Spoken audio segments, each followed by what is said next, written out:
সকলকে ছেড়ে চলে গেল দাসপুরের কানাই। কানাই অতি পরিচিত নাম। দাসপুর বাসস্ট্যান্ড এলাকায় মদ্যপ অবস্থায় ঘোরাঘুরি করলেও যে যা কাজ বলতো কানাই কিন্তু কোনোদিন না বলতো না। সকলের কাজ করে দিত এই কানাই।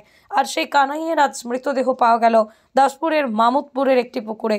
স্থানীয় মানুষজনের দাবি, মদ্যপ অবস্থায় হয়তো পুকুরে পড়িয়ে মৃত্যু। ঘটনাস্থলেই পুলিশ পৌঁছে মৃতদেহ উদ্ধার করে ময়নাতদন্তের জন্য পাঠায়।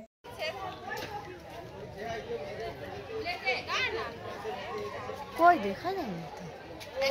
देखा जाएंगे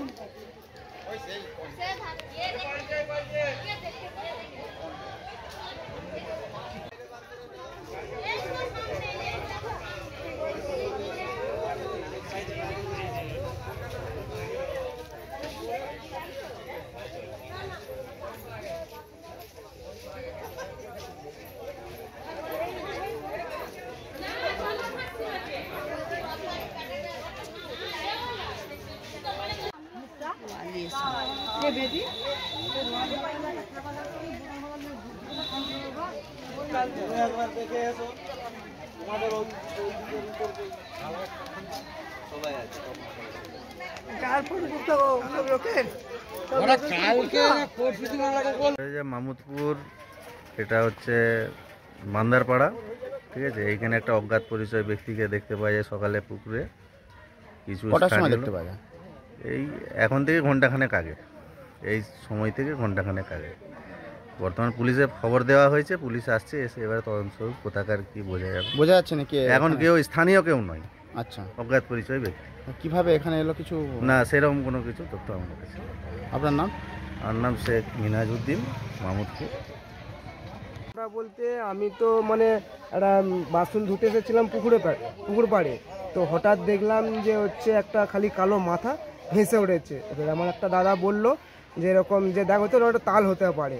তারপর আমি খেয়াল করে দেখলাম যে মাথায় কিছু চুল ছিল, তো ভাবলাম যে আমাদের হয়তো পাড়ার বাচ্চা টাচ্চা হয়তো হবে। আমরা দৌড়ে নেমে তুলতে গেলাম, তুলে সাইডে নিয়ে এসে দেখছি বড় একজন আর কি। আমরা কেউ কাউকে চিনতেও পারিনি, তবে আমাদের এখানে কেউ নয়, এখানে নয় না, আমাদের এখানে তবে কেউ নেই। কি মনে হচ্ছে তো খুব সম্ভবত হয় কেউ হয়তো মানে মেরে ফেলে দিয়ে গেছে, না হলে হয়তো কোনো নেশার খেয়ালে হয়তো যাচ্ছিল। এখানে কি বাইরের কোনো লোক আসে কখনো? বাইরের না, এখানে কোনো বাইরের কোনো হয়তো আসেনি, হয়তো বলতে পারবো না, হয়তো রাত্রের ব্যাপার, হয়তো বলতে পারবো না কে কখন আসছে কি না আসে।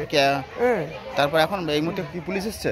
পুলিশ তো এখনো আসেনি, তাদেরকে তো মানে খবর দেওয়া হয়েছে, স্যারের দিকে খবর দেওয়া হয়েছে, স্যারেরা হয়তো আসছে, তারা এবার দেখবে। ঘেটে চাইছেন? হ্যাঁ, আমরা চাইছি যে হয়তো মানে বাইক থেকে যে একজন যে এরকমভাবে মানে মৃত্যু হয়েছে, হয়তো পরবর্তীকালে যেন না এই জিনিসগুলো না হয়। আমরাও স্যারেদের কাছ থেকে হয়তো চাইবো যে স্যার আপনারা কিছু একটা করুন, হয়তো পরবর্তীকালে হয়তো না হলে আমরা একটা দোষী পড়বে।